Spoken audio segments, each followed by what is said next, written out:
Hello guys, welcome back to our amazing platform of rising star. तो कैसे हैं आप सब लोग? मस्त, बढ़िया, अच्छे।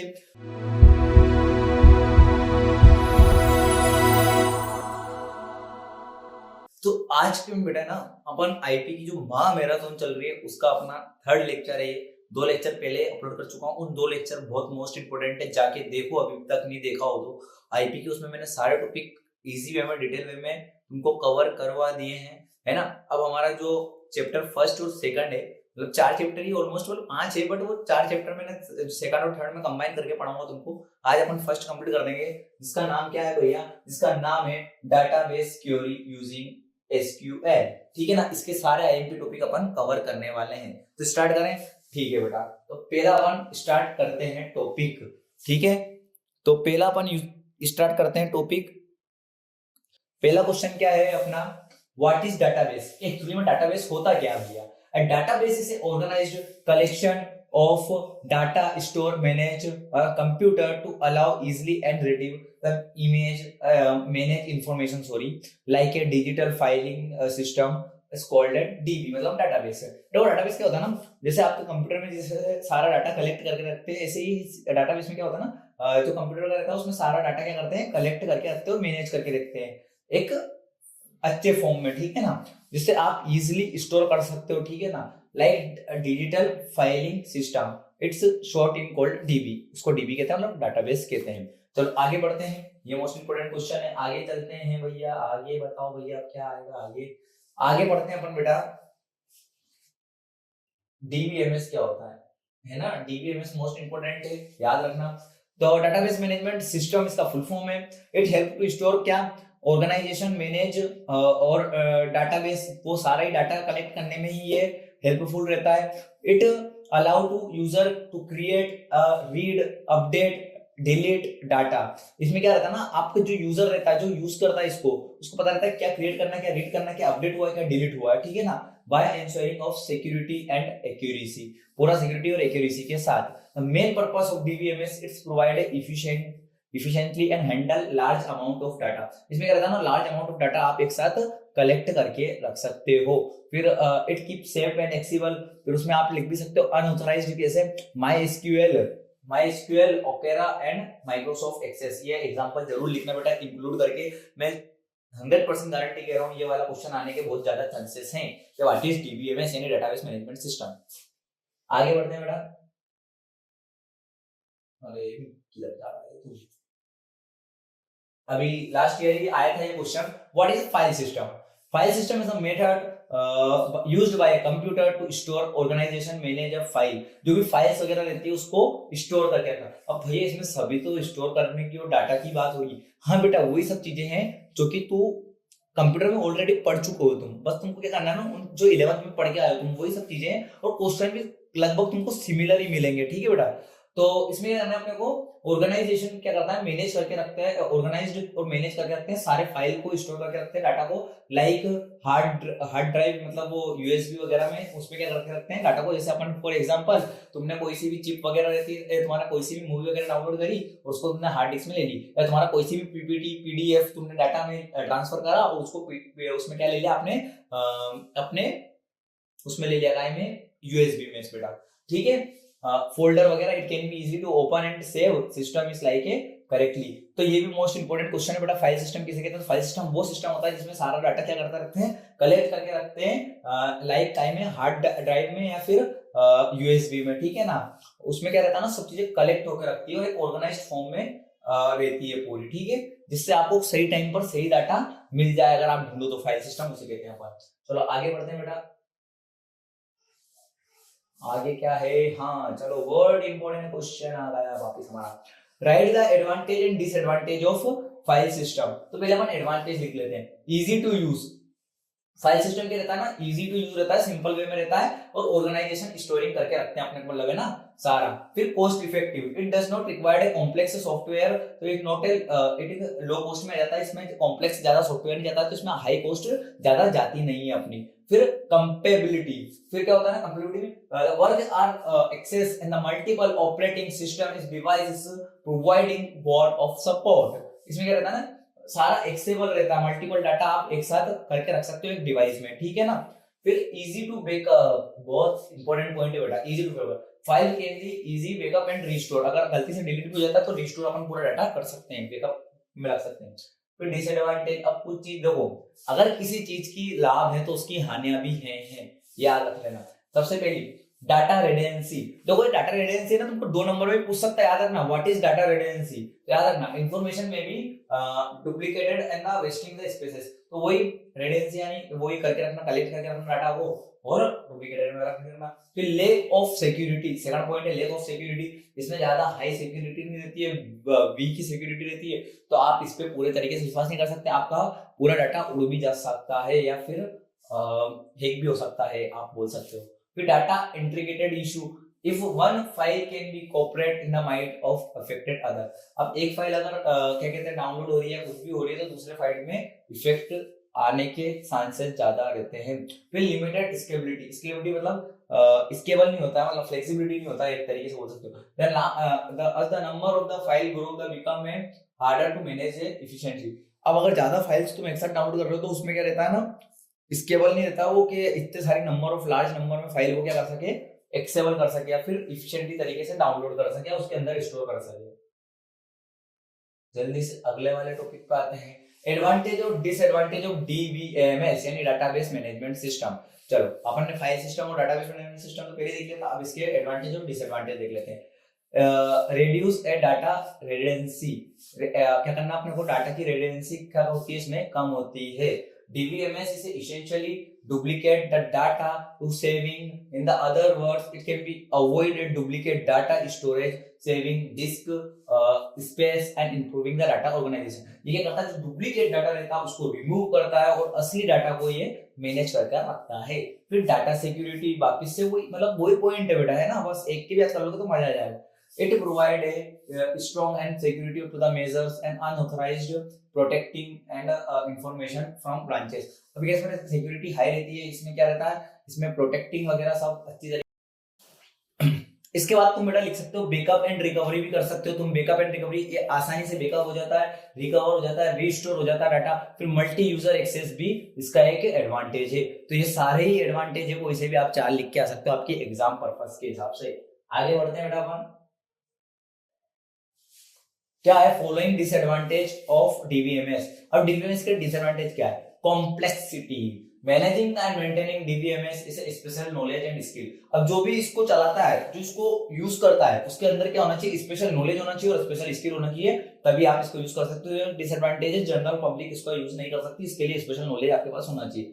फिर कॉस्ट, ये सबसे मेन चीज है कि क्या इसमें ज्यादा हार्डवेयर रहते हैं, सॉफ्टवेयर रहते हैं ज्यादा हाई कोर्स के, तो इसमें क्या रखना, पैसा भी उतना ही लगता है। और database administration specially large system, देखो डाटाबेस कैसे बनाना, डाटाबेस एडमिनिस्ट्रेशन ये ऑब्जेक्टिव आ सकता है, याद रखना यहाँ से उठकर, ठीक है ना, डाटाबेस का डाटाबेस एडमिनिस्ट्रेशन उठ के आ सकता है, याद रख लेना ये वाला ऑब्जेक्टिव। फिर परफॉर्मेंस इशू, अब इसमें क्या होता है ना, परफॉर्मेंस इशू क्या होता है, for small system DBMS the can be slow down the operation and compare to the similar file simpler file based storage solution. अब इसमें क्या होता है ना, स्मॉल डीबीएमएस में क्या होता है ना, स्लो डाउन होता है, फिर स्लो स्लो चलने लग जाता है ये कंपेयर टू दूसरी फाइल के लिए, ठीक है। फिर मेंटेन, इसको मेंटेन करना वही महंगा पड़ता है, क्योंकि ये स्मूथ अगर आप रन करोगे नेसेसरी अपडेट्स वगैरह के लिए, तो उसके लिए आपको पैसा खर्च करना पड़ेगा, और मेंटेन करने के लिए भी इसमें क्या चाहिए आपको, अच्छी खासी स्किल्स चाहिए, ठीक है ना। फिर क्या आता है, व्हाट इज एसक्यूएल, ये आ गया अपना फेवरेट टॉपिक है, वो मोस्ट आईएमपी टॉपिक एसक्यूएल है। एसक्यूएल का फुल फॉर्म क्या होता है, structure query language. Structure query language इसका फुल फॉर्म होता है प्रोग्रामिंग लैंग्वेज होती है ये, to used to communicate with the manage and database. It allow to the created, update, delete, retire the database. It widely system like MS Excel, Oracle, Microsoft and SQL Server. SQL क्या होता है, SQL structure query language होती है एक तरह की, और ये क्या होता है ना, कमिटमेंट करके रखता है मैनेज द डाटाबेस के साथ, और इसके साथ आपको क्या क्या इन्फॉर्मेशन मिलती है, क्रिएट, अपडेट, डिलीट और रिटायर डाटा फ्रॉम डाटाबेस के, और ये वाइडली यूज करते हैं इस सिस्टम में, ठीक है ना, like my SQL, Oracle, Microsoft SQL, है ना, refer organisation multiples large amount of data इसमें यूज करा जाता है। आगे बढ़ते हैं भैया, आगे बता दो। अब व्हेन एसक्यूएल अपेयर, देखो ये इतने आईएमपी नहीं है, बट मैं तुमको ये वाला इसलिए बताना चाहता हूँ, ये ऑब्जेक्टिव में आ सकता है कि एसक्यूएल कब अपडेट हुआ था। तो फर्स्ट एसक्यूएल कब एलई में डेवलप हुआ था 1970 में, आईबीएम बाय द रेवेन्सवायर डोनाल्ड। तो ये वाला बस तुमको इतना सा याद रखना है, ये याद रख लेना, ये नाम याद रख लेना। नेक्स्ट अपन चलेंगे अभी। तो एक्चुअली में जब कोऑपरेशन ओपरेशन में कब लॉन्च हुआ था वापिस से 1979 में, बस ये दो डेट याद रख लेना एसक्यूएल अपडेट की। चलो आगे बढ़ो। अब एसक्यूएल के यूजेस क्या होते हैं ना बेटा, ये थोड़ा दिखने में प्रॉब्लम हो रही है, ठीक है चलो।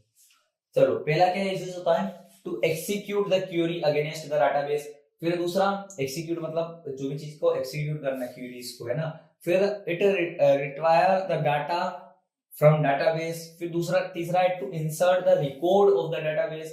फिर update of record of database, या तो अपडेट रखना, क्रिएट ए न्यू डाटा बनाना, क्रिएट ए व्यूज डाटाबेस। तो ये सब चीजें क्या है, यूजेस है एसक्यूएल के। कोई से भी चार आप यूज करके लिख सकते हैं ना, ठीक है ना। चलो आगे बढ़ते हैं अपन, आगे बढ़ते चलो भैया जल्दी। अब क्या है, डज एसक्यूएल सपोर्टिंग प्रोग्राम, ये इतना इंपॉर्टेंट नहीं है, इसको आगे बढ़ाओ।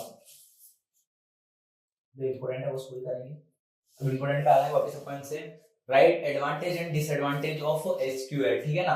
तो पहला क्या है, easy to learn and use. सबसे पहले क्या करता है, इजी, इसमें इजी रहता है लर्न करना और यूज करना, ठीक है ना। एसक्यूएल से सिंपल कमांड्स वगैरह रहती है उसमें, बस इंसर्ट सिलेक्ट सिंटैक्स वगैरह टू मेकिंग यूज एंड। फिर एफिशिएंटली डाटा मैनेजमेंट, इसमें क्या रहता है, it allow to the manage large number of data, ठीक है ना। तो इसको मैनेज करना भी वेरी आसान रहता है, ये भी एक एडवांटेज है। चलो आगे बढ़ते हैं। फिर मल्टीपल डाटाबेस सपोर्ट, इसमें क्या मल्टीपल डाटाबेस सपोर्ट भी रहता है, जैसे SQL work to the database like my SQL, okay ना। उसके बाद एसक्यूएल सर्वर अलग अलग तरह के। फिर data integrity, the SQL ensure the data are database remain ओक्टर एंड कंसिस्टेंट, है ना। तो इसमें क्या रहता है, डाटा इंटीग्रेट रहता है, दूसरे से आपस में जुड़ा रहता है। Standardize, SQL are follow the international standards of work across the different system, ठीक है ना। ये डिफरेंट सिस्टम में भी वर्क करता है, क्योंकि इसका एक स्टैंडर्ड मेंटेन करना पड़ता है इसको। चलो डिसएडवांटेज पे जाओ जल्दी से। Complex for advance task, while the simple occur where the easy and complex operation can be from difficulty to the understanding the costly and the large number of database। फिर पहला वाला क्या है भैया, डिसएडवांटेज क्या है पहला, कि कॉम्प्लेक्स टास्क रहते हैं, एडवांस टास्क रहते हैं, तो उसको मेंटेन करने में बहुत डिफिकल्टी होती है, किसको, एसक्यूएल को। फिर कॉस्टली लार्ज नंबर, ये कॉस्टली भी पड़ता है, जैसे some SQL database like Oracle can be expensive, ये सब क्या रहते हैं, एक्सपेंसिव रहते हैं, तो इसके लिए कॉस्टली भी ज्यादा पड़ता है। फिर limited control in the database behaviour, और इसमें क्या रहता है ना, SQL is doesn't have appear to control in the performance specially of large data set. और इसमें लार्ज नंबर का डाटा रहता है, तो उसको क्या करते हैं, लिमिट रहते हैं, कंट्रोल करने में भी इसको प्रॉब्लम से क्रिएट करना पड़ता है। फिर क्या है, डाटा सिक्योरिटी रिस्क, वही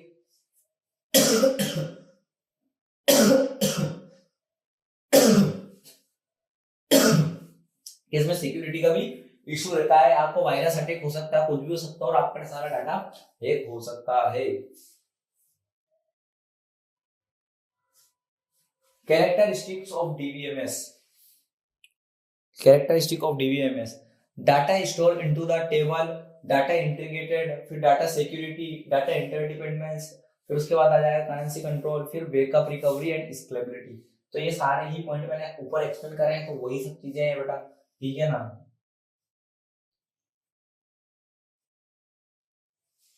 वही data store into the table, फिर डाटा इंटीग्रेटेड, डाटा सिक्योरिटी, वही सब कुछ टेबल, डाटा इंडिपेंडेंस, ठीक है ना।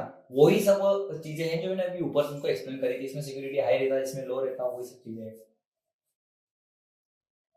आगे बढ़ते हैं, most important topic, difference between DBMS and file system, बहुत आएगा भाई, अच्छे तरीके से कर लेना। सबसे पहला स्ट्रक्चर, इसमें highly structure table can be relation, इसमें simple file and folder structure. Data access, इसमें क्या होता है, access through to the query, example SQL, इसमें accessed by file path and direction, ठीक है ना।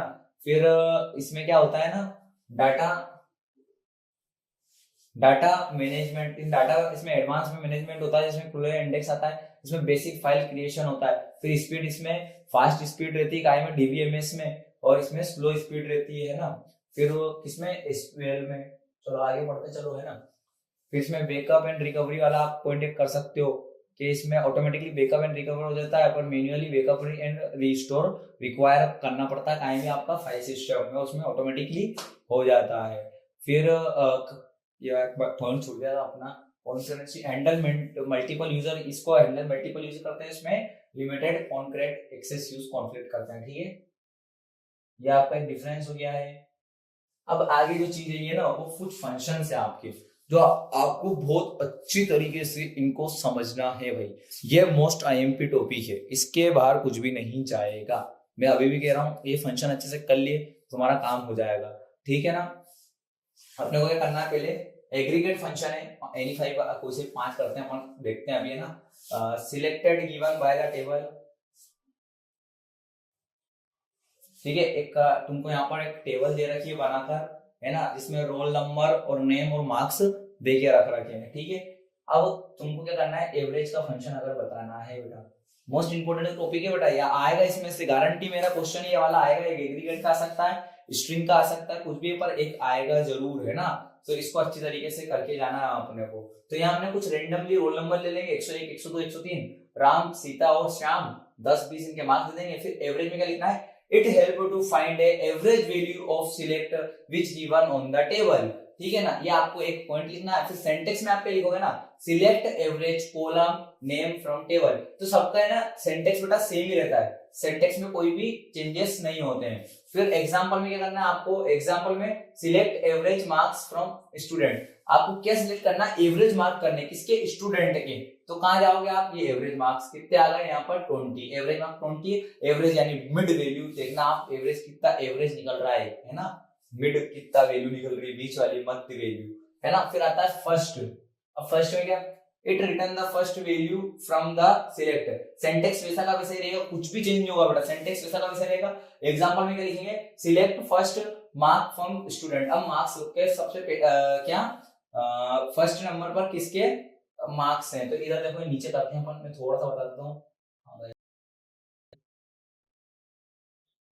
पहले नंबर पे कितने मार्क्स हैं, 10, तो राम के 10 मार्क्स है। अगर इस जगह मार्क्स बता रहा है, अगर यहाँ नेम होता तो अपन क्या करते बेटा, नेम लिखते ना, यहाँ पर वो मार्क्स की बात कर रहा है, अगर यहाँ नेम होता तो राम, यहाँ नेम लिखते उस नंबर का, ठीक है ना, उस मेंबर का। तो यहाँ पर आउटपुट में क्या लिख देंगे 10, बस इतना तक लिख दोगे ना, तुम्हारा काम क्लियरली बन जाएगा इजी वे में। फिर आएगा अपना लास्ट वाला, लास्ट में क्या करना, it return the last value of select the column, ठीक है। हम लास्ट वैल्यू को सिलेक्ट कर लेंगे। फिर सिंटैक्स क्या, तो वही तुमने आपने को last marks from the last marks, सबसे आखिरी वाला ले लेंगे, पहले फर्स्ट सिलेक्ट करता लास्ट, देते शाम का। आया बात समझ में, चलो ऊपर बढ़ते हैं। इसके बाद अलग से शॉर्ट भी डाल दूंगा बेटा, टेंशन मत दो। फिर काउंट, काउंट में क्या करना है, it help to the find out the number of the row to use the select of count from the table, ठीक है। फिर सिंटैक्स ऐसा कैसा लिख देंगे, तो तुमको काउंट करना है कितने नंबर है, कितने मार्क्स हैं और कितने लोग हैं। तो कितने लोग थे अपने ऊपर टेबल में, टेबल बनाई थी अपन ने, उसमें बेटा कितने लोग थे, 1 2 3, तो 3 लोग थे, तो 3 की अपन ने आउटपुट निकाल दिया। देखो यहाँ काउंट में आउटपुट कितना निकल गया, 3 निकल गया। अब मैक्स, मैक्स यानी मैक्सिमम होता है बेटा, ठीक है ना। तो it can B return the maximum value from the selected column, ठीक है ना। सिंटैक्स फिर सिलेक्ट मैक्स करना है आपको, और कॉलम वो वही सिंटैक्स ऐसा कैसे लिखा जाएगा। फिर example, select maximum marks from student. अगर मैक्सिमम मार्क्स के अगर नेम होता, maximum name maximum marks of name of the student, अपन नाम लिखते, पर अपन ने कहा मार्क्स लिखा है यहाँ पर। तो मार्क्स में कितने सबसे ज्यादा है, मैक्सिमम यानी सबसे हाईएस्ट, तो सबसे मैक्सिमम किसके, 30 शाम के, अपन सबसे 30 अपन यहाँ पर ये लिख देंगे। आया समझ में भाई, ये चीज क्लियर है इतना।